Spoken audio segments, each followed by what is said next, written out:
Congratulations, girls, we have lost again. Can somebody tell me why did we lose just now? Huh? No answer. Were you all thinking during the match? Nobody was thinking during the match. So since you were not thinking during the match, can I ask you this question? What did the coach repeatedly reminded you to do before the match? Yes, thank you very much. Movement, movement, movement, movement. Draw the defender away, create space for attack, create space for the passes.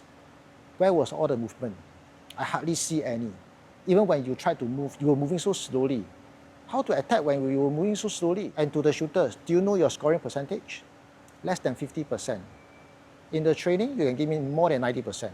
But in the competition, less than 50%. Why? What's the reason? Is it because all of you have no confidence? Why is it every time we come for NSG, every other school always seems to be more confident than you? So I think NSG is a very stressful event for the sports CCA. And because it is like an event to assess the amount of work we've put in for the past 1 year or the past few years. And a lot of time we have to play in very tight matches or very crucial matches that we cannot lose one. If we win, then okay, then we'll be happy. But if we lose, right, we may be very emotional. We may have a lot of negative emotion and negative thoughts in our mind. And sometimes during the debrief after the match, we will give the student many negative feedback. And then hopefully the student will feel guilty and then they will try their best in the next match.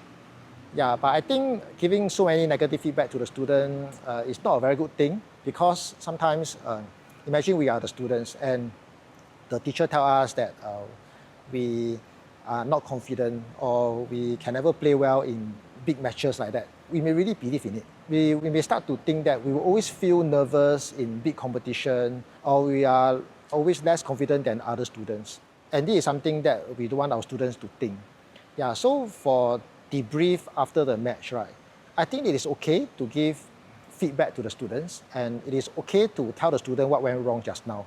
It's just that we need to be mindful that every time we give feedback to the student, we should also give the feed forward. So what is the feed forward? Feed forward is the next step, the action plan. What can they do after that to pick themselves up? So for example, if nervousness, always anxious in the game, can't remember the game plan is an issue, right? One of the feed forward I may tell the student is that from tomorrow onward, before training and after training, we will start some mental skill practice. We will all gather together, close our eyes. Then I'll give you a scenario, like for example, we make some mispasses. Then the opponent started scoring more goals. When that happened, what will be in your mind? What will you be focusing on? Then, as the student keep going through this mental skill practice over and over again, they will start to get used to it.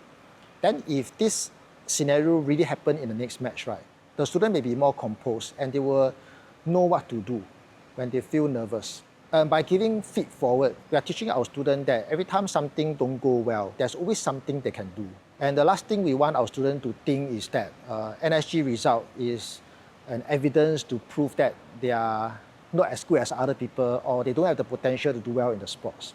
And because I've seen so many students who will just substitute in the school team, or they may not even be in the school team, but because they continue to love the sports, they continue to work very hard for the sports, they did very well later on in life. And many of them even went into the national team. So NSG results, just like the PSLE, the O-levels, are not an assessment to show the potential of a person. And as teachers, we need to help our students to understand that.